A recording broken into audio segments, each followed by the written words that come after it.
Welcome everyone to another episode of Unscripted and Unchained RPG Review.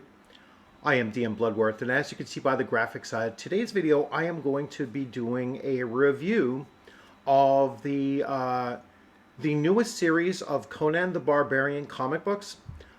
These are published by Heroic Signatures and Titan Comics, and they are the new holders of the Conan the Barbarian license for specifically for comic books, video games, which actually comes through their Funcom connection, and Funcom and I believe it's Tencent. Tencent is a big conglomerate of video game publishers that either comes out of I forget if it's either China or possibly Korea. That they're a huge company or corporation, I should say. But I'm a huge Conan the Barbarian fan. As you can see behind me, I'm a big Robert E. Howard fan, a big Conan fan, and even the Funko Pops that you see behind me are all Conan. So it's I have everything, virtually everything that's ever been printed, including the original Marvel series of Conan comic books and Savage Swords and so on and so forth. So I have been a big fan for probably close to 40 years now. Let's start taking a look at this new comic series. The cover that you see there is the actual cover of the Comic-Con exclusive. So this is the New York 2023 Comic-Con exclusive cover. And so I didn't go to that Comic-Con, but this is the cover that I wanted to get. So and I went to my friendly neighborhood comic book store. It's more of a comic book store than a gaming store. I picked this up along with all caught up to date with all of these going forward. Let me just see who texted me and see if it's important. No.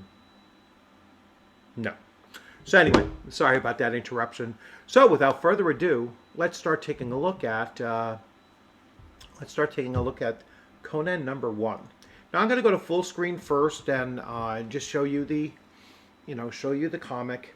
And what I'm really impressed about this is the stock that's being used is actually a much heavier stock than I recall in other comic books. And you can see, I mean, I really can't do that much justice to this, on screen, but you can. I mean, the color is very vibrant, and the action is super detailed, and as you can see, bloody as well. This was described to me as being closer to, so this is taking Conan the comic book and giving it that Savage Sword of Conan magazine edge to it. So I think a much different direction than where Marvel was going with it in its most recent stewardship of the IP, which is a huge positive, because I really did not like what Marvel was doing with the Conan character in its most recent series of comic books, and so fortunately they no longer have control over it. I'm not saying that they went like fully woke with Conan,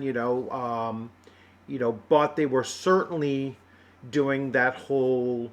I mean, he was quite literally being outshined by any female companion that he had at the time, which is just simply ridiculous. And the female characters that they had in there, for example, like Belit, I mean, she had a great deal of prowess and expertise as a combatant on her own, like through her own evolution of her character. But the way that they depicted her in the comic book series that she was alongside Conan. When they did her early life story arc, they turned her into a Mary Sue. I mean, she was phenomenal from age 10, and it gave no arc for her prowess. Here in this comic, so far at least, they do have a female companion in here, and I will talk a little bit about her as well because they really haven't fleshed out her character that much here. But I mean, they show some signs of that, but not to the same extent that not to the same extent that they did through Marvel. So hopefully, this this license holder does a much better job of sticking to the Conan lore and characterization better. So now I'm going to skip over to the actual desktop view. And I apologize for this. It's so hard now to find things that actually fit within my desktop camera's view for you to actually see, things as they are detailed. The formatting of this, I like the fact that they give you a map and they kind of show you the general region in which the story is taking place. So this is right along near where Venarium is, which if you're familiar with Conan's character, that's where he basically broke his teeth as a barbarian raider into the northern reaches of Aquilonia. And there you see Samaria, his homeland. This is all Aquilonia down here. So the story somewhat takes place in that general region, and so he is somewhat nostalgic for the fact that he finds himself so close to his homeland, and he's debating whether or not he should go there. And they give you a little bit of backstory here, where they're in like a hauler's retreat. So it's almost like it's an outpost that's set up for long traveling caravans to just stop off for the night or two and then move on. And so it's not a complete settlement. It's just a couple of structures that are semi-permanent, and it's only populated greatly when there's caravans pushing through, which is what we have in the opening scene here. Now the story itself starts off as Bound in Black Stone, Scourge of the Dead, and this is part one of something. I don't know how many parts yet because I haven't even opened up the other comics to take a look at. So this is kind of I read the story last night, quite enjoyed it. It's certainly just setting up the beginning elements of the greater story. So you're still left with some not knowing where it's going next. But it starts off with Conan in a brawl with his mercenary captain. And they're slugging along. Conan is arguing about some of the captain's decisions, and it comes to fisticuffs, and then it moves to practically moves on to an actual fight with their dirks, but he doesn't go all the way. Artistically, I love the look that they give Conan. I will raise this up a little bit. So this reminds me almost of like the Ernie Chan and John Buscema Conan from Savage Sword primarily. So I really do like, he's not too cartoonish. He's very rough looking, and but he's not. I've seen some versions of him where he looks absolutely like Aboriginal, which is kind of weird, like a proto, sub race of human, which is usually how Picts are depicted in this, and I will address that issue as well. So the story then involves going on into, into where they're warned of the coming of an army of basically zombies, and they're warned by a Pictish woman, and that's kind of strange to Conan. And I think that I have two things about the Pictish woman that I will just point out that. Let's see when we get a really good view of her. I mean, here she is on the horse, and you really can't tell what she looks like so much. She's wrapped in some traditional Pictish garb. Conan immediately identifies her as a Pict.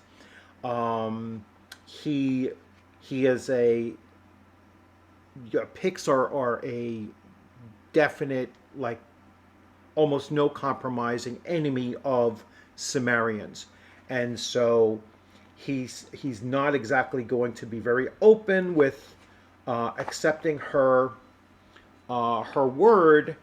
And then they are, of course, attacked by these zombie-like creatures, which were formerly Picts, and then they get into fighting a common foe. Now, here's one of my criticisms. So here's a more close-up look of her, and you can see, I'll raise this up a little bit so you can start to see, and other than the face painting and everything like that, she is not she's not the traditional depiction of a Pict for Robert E. Howard's stories. She's much more slender in the face, and less aboriginal looking in the face, or less proto-human look about her. She's depicted as being fairly attractive, which would never identify with Picts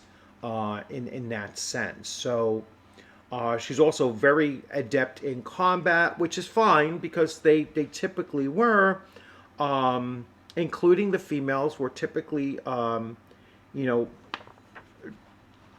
considered to be capable at least of defending themselves. But there are some scenes here, like this one here, where Conan is kind of down. The axe has hit his shield. I don't necessarily know why the shield looks like it's shedding blood. I mean, there was blood on his shield before that, and then the guy was about to hit him, and of course she kills the Pict that was at least hitting Conan's shield. So there's at least one moment there where she's rescuing Conan. All right, fine. As long as it's it's fairly a one-off, I don't have a problem with that. But if it becomes something where she proves to be very close to Conan's equal in combat, that's where I'm going to start to wonder where they're going with it. Again, like, here's a much better picture of what she looks like, and that's not a Pict. All right, that's far more evolved European kind of features to her, regardless of the bronzed, or semi-darkened skin. I mean, she's barely darker than Conan, who's considered to have bronzed skin in most cases anyway. But you can see that the story is moving along, and they are then deciding where they're going to go next. She tells him that this is an army. It's not just a scouting party, and that they're already in Samaria, when he was thinking, well, I'll take the opportunity to travel into Samaria. And she said they're already there. And that's where the story basically leaves off. And the next issue is going to be Homeland Destroyed. And for the most part, I'm going to switch back now. for the most part, I enjoyed the story, and I think that they captured Conan's character fairly well. Um, you know, I will see how the story continues to trend through. The art is excellent.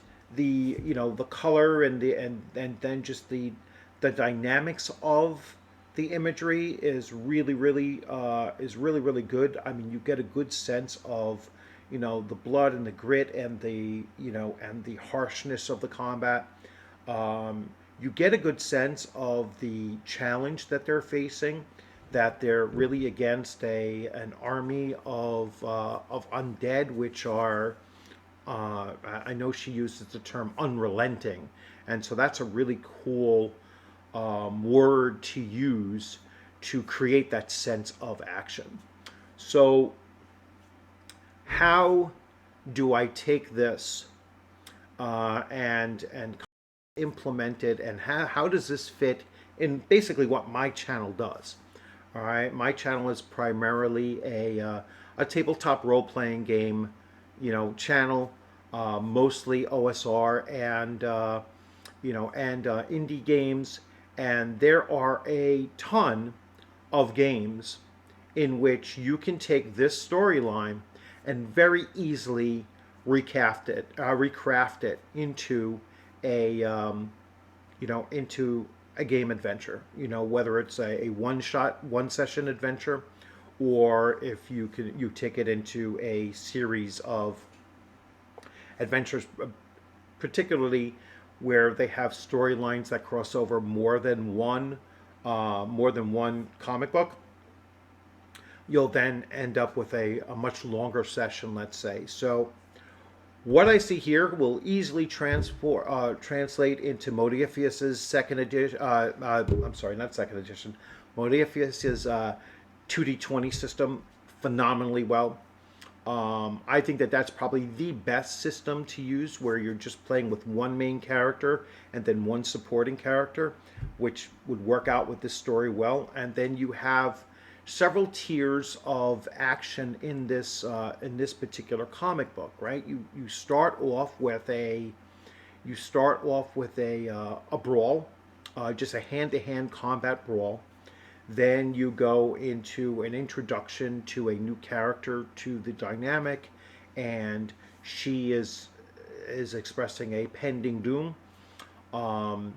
You're then attacked by a wave after wave after wave of these zombie warriors, and initially it's like, all right, this is not much of a challenge, but then when she informs your characters that it is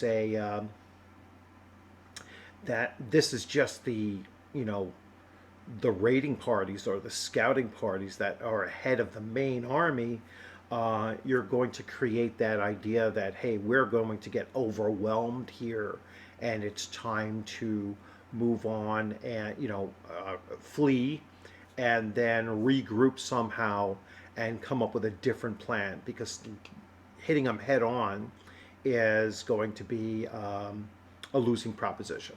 So very easy to translate this to Conan 2D20, Modiphius's Conan 2D20. Even though that it's no longer in print, you can certainly take the story and use it at your own table. This will work with GURPS Conan, which is out there. This will work with Conan, TSR's Conan, the box set of Conan. This will work with Mongoose Conan. So there are a number. You can even incorporate this into AD&D First Edition's Conan, which they had created. And again, you don't have to use Conan as your character for the one shot or for the campaign or whatever, but you'd certainly set the characters in this situation, regardless of the world that they're in. So that's the other thing, is that you don't have to exclusively use this with Conan the Barbarian or the Hyborian Age at all.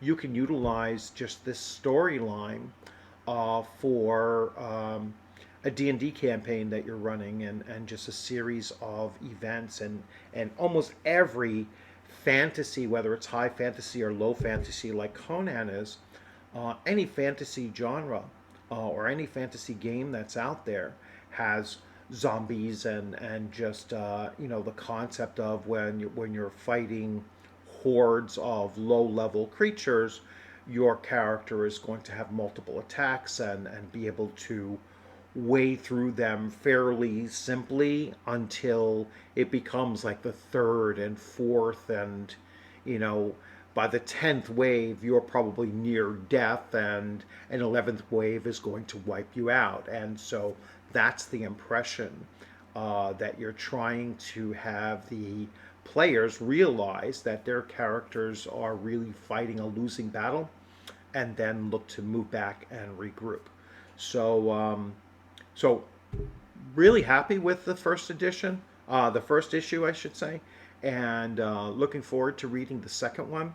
And I will continue doing this series of videos for this, just detailing it out until I get tired of the series. So like I said, I'm going to be watching where they go with this IP, and if they start taking that turn like I saw with the more recent Marvel, then I'll probably stop collecting it because it's not doing the character justice. And so hope you enjoyed this video. If you're a big Conan fan, please feel free to jump in there in the comments section and tell me what some of your favorite stories are and what some of your other some of the other items that you might have that relate to this character or just Robert E. Howard in general. That would be great. And like I said, it's certainly an improvement over what Marvel was doing. The reason why I didn't mention Dark Horse is that even though I have a lot of Dark Horse's comic books, I found that Dark Horse was just rewriting reprinting the old stories from the original Conan or from Savage Sword or whatever. And it's like I had read those stories time and time again, both in their original form in Robert E. Howard's novels and his collection of short stories to what was reproduced in Marvel Conan from 1970 moving forward, and then what was in Savage Sword and such. So that's why I kind of turned away from Dark Horse, was that the fact that all they were doing was reprinting old stories. So I see my camera's getting a little glitchy here, so I'm going to wrap this up. You will have a great day, great rest of your weekend, and I look forward to seeing you on a gaming screen sometime soon or at a convention. I am planning at one of my conventions in April to be running Conan 2D20, and perhaps I will take one of these stories and incorporate it into the adventure that I was looking to run there as well. So you'll have a great day. Take care.